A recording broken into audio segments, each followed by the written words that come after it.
আসসালামু আলাইকুম। আপনি কি আপনার ওয়ার্ডপ্রেস ওয়েবসাইটের ইউজার এবং পাসওয়ার্ড ভুলে গেছেন, যার কারণে ড্যাশবোর্ডে লগ ইন করতে পারছেন না? অথবা আপনি চাচ্ছেন আপনার ওয়েবসাইটের ইউজার এবং পাসওয়ার্ড চেঞ্জ করতে? তাহলে এই বিষয়টা খুব সহজে কিভাবে সমাধান করা যায় সেটাই আমি এই ভিডিওতে তুলে ধরব। ভিডিওটা শুরু থেকে শেষ অবধি দেখুন। চলুন শুরু করি। ওকে, এখানে দেখেন আমার একটি ওয়েবসাইট, সেটা হচ্ছে এটা ওয়ার্ডপ্রেস ওয়েবসাইট। হ্যাঁ, আমি চাচ্ছি এই ওয়েবসাইটে লগ ইন করতে। আমি এখন লগ ইন করবো। আমরা সবাই জানি ওয়ার্ডপ্রেস ওয়েবসাইটের ইউআরএল পরে ইউআরএল শেষে যদি আমরা wp login.php দেই তাহলে এটা লগ ইন প্যানেল চলে আসে। তো এখানে আমরা এখন আমাদের ইউজার দিয়ে দেব এবং আমরা আমাদের পাসওয়ার্ড দিয়ে দেব। আচ্ছা, লগ ইন করি, লগ ইন হচ্ছে না। আমরা আবার দেখি, ট্রাই করে, লগ ইন হচ্ছে না। আচ্ছা, তাহলে উপায় কীভাবে আমরা আমাদের পাসওয়ার্ডটাকে চেঞ্জ করব বা আমাদের এই ইউজার নেমটাকেও আমরা চেঞ্জ করব? সাধারণত কেউই তাদের ইউজার নেম অ্যাডমিন রাখে না, যেহেতু আমার ভিডিও পারপাস, এর জন্য আমি এখানে অ্যাডমিন রেখেছি। তো এটা করার জন্য আমি একটি পিডিএফ ফাইল করে রেখেছি, সেটা হচ্ছে ওয়ার্ডপ্রেস ওয়েবসাইটের পাসওয়ার্ড চেঞ্জ। প্রথম ধাপ হচ্ছে ওয়ার্ডপ্রেস ড্যাশবোর্ড দিয়ে পাসওয়ার্ড চেঞ্জ করা, এটা সিম্পল। আর দ্বিতীয় পদ্ধতি যেটা, সেটা হচ্ছে যদি ওয়ার্ডপ্রেস ড্যাশবোর্ডে লগ ইন করতে না পারেন, ধরেন আপনার ওয়ার্ডপ্রেস ওয়েবসাইটে জিমেল দেয়নি, তাহলে কি করবেন?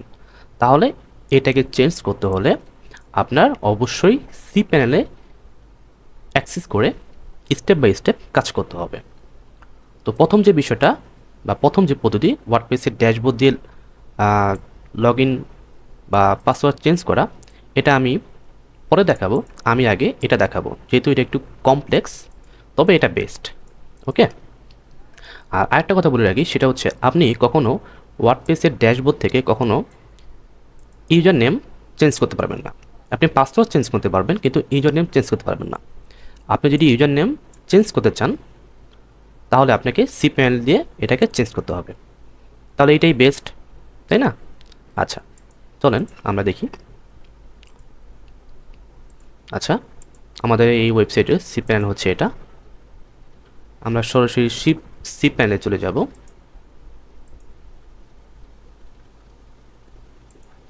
এবং আমাদের ওয়েবসাইটটা হচ্ছে iamwebmart.com, এটা মেইন সাইট। হ্যাঁ, আচ্ছা, আমাদের পিডিএফে কী বলা আছে? প্রথম টপিক হচ্ছে সি প্যানেল অথবা হোস্টিং কন্টেন্ট প্যানেলে লগ ইন করা। আমরা লগ ইন করেছি। পরবর্তী হচ্ছে এনশিওর ডাটাবেস ফ্রম wp-config.php এবং php myadmin-এ যান। আচ্ছা, আমাদের পরবর্তী ধাপ হচ্ছে আমরা ফাইল ম্যানেজারে যাব। ফাইল ম্যানেজারে গিয়ে এই সাইটের ডাটাবেসটাকে এনশিওর করব, এটা কোন ডাটাবেজের মধ্যে আছে। আমরা public_html-এর মধ্যে যাব। তারপর আমরা সবাই জানি যে wp-config.php এই ফাইলের মধ্যে ডাটাবেজের তথ্য থাকে বা ইনফরমেশন থাকে। আমরা যদি এটাকে এডিট করি, এডিট, আচ্ছা দেখেন এই সাইটে ডাটাবেজ হচ্ছে wp84। ওকে, আমরা শিওর হয়ে নিলাম। তারপর এটাকে ক্লোজ করে দেব। ফাইল ম্যানেজার থেকে আমরা বের হয়ে যাব। পরবর্তী কাজ হচ্ছে আমাদের php myadmin-এ যাওয়া, সেখান থেকে ওই সাইটের ডাটাবেস সিলেক্ট করে wp ইউজার টেবিলটাকে খুঁজে বের করা। আমরা php myadmin-এ যাব। এখানে এই যে এটা হচ্ছে আমাদের মেইন সাইট। এই সাইটের ডাটাবেজ হচ্ছে wp84। হ্যাঁ, এটা ছিল আমাদের ডাটাবেজ। আমরা এটাকে ক্লিক করব।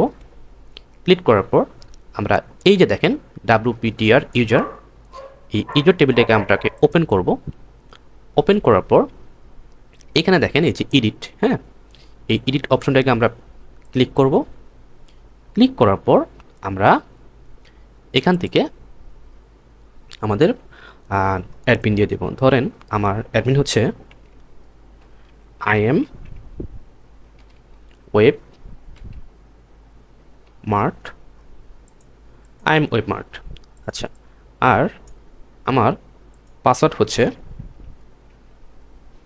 মাহিদ মুন্না 23 হ্যাশ $, এটা ধরেন এটা আমার পাসওয়ার্ডটাকে আমরা কপি করে এখানে রেখে দিই। এটা হচ্ছে আমাদের পাসওয়ার্ড। আচ্ছা, এখানে না, আমরা একটা ফাইল নিতে পারি, সেটা হচ্ছে ইউজার। আমি আমার ইউজার নেম দিলাম হলো আই এম ওয়েব মার্ট, আর পাসওয়ার্ড হচ্ছে আমার এটা। সেভ রাখলাম, হ্যাঁ।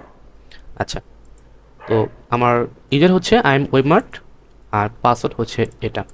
আর অবশ্যই একটা বিষয়, সেটা হচ্ছে পাসওয়ার্ড যখন দিবেন তখন এই যে ইউজার পাস, আমরা যদি একটু পিডিএফে যাই, যে ইউজার পাস ফিল্ডটি খুঁজে বের করুন এবং MD5 হিসাবে সেট করুন এবং নতুন পাসওয়ার্ড লিখুন। আচ্ছা, আমরা এই যে নতুন পাসওয়ার্ড লিখেছি, আর এই ইউজার পাস এখান থেকে MD5, হ্যাঁ, MD5, এই যে MD5, আচ্ছা MD5 দিয়ে তারপর হচ্ছে আমরা গো দিব। তারপর এই যে এখানে লেখা আছে রিফ্রেশ, একবার রিফ্রেশ করব, আমাদের ইউজার নেম এবং পাসওয়ার্ড চেঞ্জ করা কমপ্লিট। আমরা যদি আমাদের সাইটে যাই, সাইটে গিয়ে /wplogin.php তে যাই এবং এখানে আমরা আমাদের চেঞ্জ করা ইউজারটাকে দিয়ে দিই, কপি, অ্যান্ড পাসওয়ার্ড হচ্ছে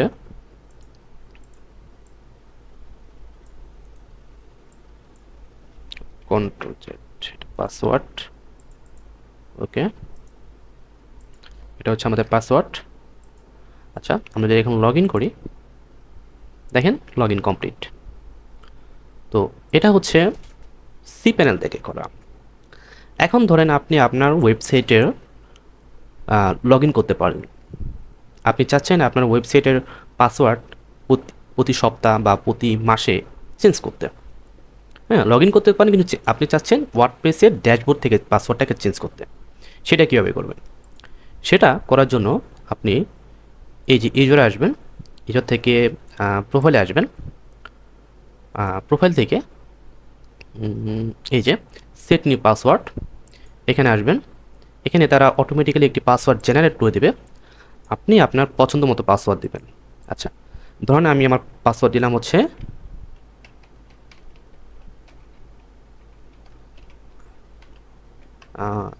বেশি বড় হয়ে গেল,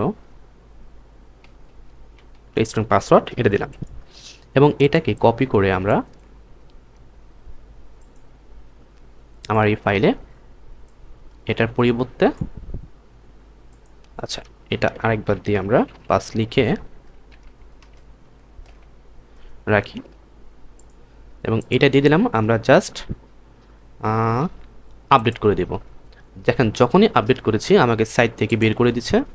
আমি যদি এটাকে আবার রিফ্রেশ করি, এরকম আসলো। আর আমাদের আগের ইউজার অ্যান্ড পাসওয়ার্ড দিয়ে যদি আমরা ট্রাই করি, দেখি, কপি অ্যান্ড লগ ইন, দেখেন লগ ইন হচ্ছে না, যেটা আমরা একটু আগে চেঞ্জ করেছি, হ্যাঁ, ওয়ার্ডপ্রেসের ড্যাশবোর্ড থেকে। তো ড্যাশবোর্ড থেকে যেটা চেঞ্জ করেছি, যেই পাসওয়ার্ডটা, সেটা হচ্ছে এটাকে যদি আমরা এখন কপি করে নিয়ে এখানে বসাই, লগ ইন, দেখেন পাসওয়ার্ড চেঞ্জ। তো এই হচ্ছে বিষয়টা। আপনি সরাসরি cPanel থেকে পারবেন, আরেকটি ওয়ার্ডপ্রেসের ড্যাশবোর্ড থেকে পারবেন। আচ্ছা, এটা গেল। আরেকটা বিষয়, সেটা হচ্ছে আপনি আর ধরেন আরেকটা ওয়েবসাইট আমি দেখাই, সেটা হচ্ছে imwebmart.com। স্ল্যাশ মাহিত মুন্না। হ্যাঁ, এই সাইটটা এটা হচ্ছে আমার ডিরেক্টরি সাইট। আপনি চাচ্ছেন আপনার ডিরেক্টরি সাইটের ইউজার এবং পাসওয়ার্ড চেঞ্জ করতে, এটাও সেম প্রসেস। কীভাবে করবেন? আপনি ধরেন পাসওয়ার্ড ভুলে গেছেন, তাই না? এখানে পাসওয়ার্ড দিচ্ছেন, হচ্ছে না। হ্যাঁ, ওকে, সেম আপনি cPanel যাবেন, cPanel লগ ইন করবেন। লগ ইন করার পর আপনার সাইটটি হচ্ছে imwebmart.com/mahitmunna, মানে এটা imwebmart.com এর আন্ডারে। আপনাকে প্রথমে যেতে হবে হচ্ছে ফাইল ম্যানেজারে, আপনাকে ডাটাবেসটাকে এনশিওর করার জন্য। তারপর যেতে হবে হচ্ছে public_html, এর মধ্যে আপনাকে খুঁজতে হবে ডিরেক্টরি ফাইল কোনটা। আচ্ছা, আমার সাইটের শেষে যেটু লেখা আছে মাহিত মুন্না, তার মানে আমার ডিরেক্টরি ফোল্ডার হবে হচ্ছে যে মাহিত মুন্না, এটা। ওকে, তো আমি এই ডিরেক্টরির মধ্যে যাব, তারপর আমি এখান থেকে wp-config.php ফাইলটাকে খুঁজে বের করব। আমি এটাকে এডিট করলাম, এডিট, দেন এই যে আমার ডাটাবেস হচ্ছে 658। ওকে, আমি শিওর হয়ে নিলাম, বের হয়ে যাব এখান থেকে, যাব হচ্ছে phpMyAdmin, তারপর হচ্ছে এই যে 658, এটা হচ্ছে আমার ডাটাবেস। এখানে প্লাস এখানে ক্লিক করব, তারপর যাব হচ্ছে আমি ইউজার কোথায় আছে লেখাটা দেখেন, বা ইউজার টেবিলটা, এই যে ইউজার, এটাকে ওপেন করব। ওপেন করার পর এডিট। আচ্ছা, তারপর হচ্ছে আমি এখানে আমার ইউজার নেম দিয়ে দেবো। ধরেন আমি ইউজার নেম আমার, আচ্ছা, এটাই থাকুক, বা মাহিত মুন্না, লাস্টে আমি ধরেন দিয়ে দিলাম 24, আর পাসওয়ার্ড ধরেন আমি দিয়ে দিলাম হচ্ছে মাহিত মুন্না 24, সেম রাখলাম। হ্যাঁ, আর পাসওয়ার্ডটা যখন চেঞ্জ করবেন তখন অবশ্যই এটার পাশে এই যে ইউজার পাসওয়ার্ড রেখে MD5 করে দিবেন, আর না হলে কিন্তু কাজ করবে না। হ্যাঁ, MD5, দেন গো, এবং রিফ্রেশ। যদি আমাদের সাইটে এখন আসি, আমাদের ইউজার ছিল মাহিত মুন্না 24, এবং আমাদের পাসওয়ার্ডটাও সেম ছিল। লগ ইন, দেখেন লগ ইন হয়ে গেছে। এখন আপনার সেম এখান থেকেও আপনার এই ড্যাশবোর্ড থেকেও আপনার পাসওয়ার্ড চেঞ্জ করতে পারবেন, কিন্তু ড্যাশবোর্ড থেকে কখনো ইউজার চেঞ্জ করতে পারবেন না। আপনি যদি ইউজার চেঞ্জ করতে চান অবশ্যই আপনাকে cPanel অ্যাক্সেস থেকে এটাকে করতে হবে। তো আজকের ভিডিওটা এতটুকুই ছিল। ভিডিওটা যদি ভালো লাগে অবশ্যই লাইক, কমেন্ট এবং শেয়ার করবেন, আর এখনও যারা সাবস্ক্রাইব করেন অবশ্যই সাবস্ক্রাইব করে দিবেন। সবাই ভালো থাকুন, সুস্থ থাকুন, আসসালামু আলাইকুম।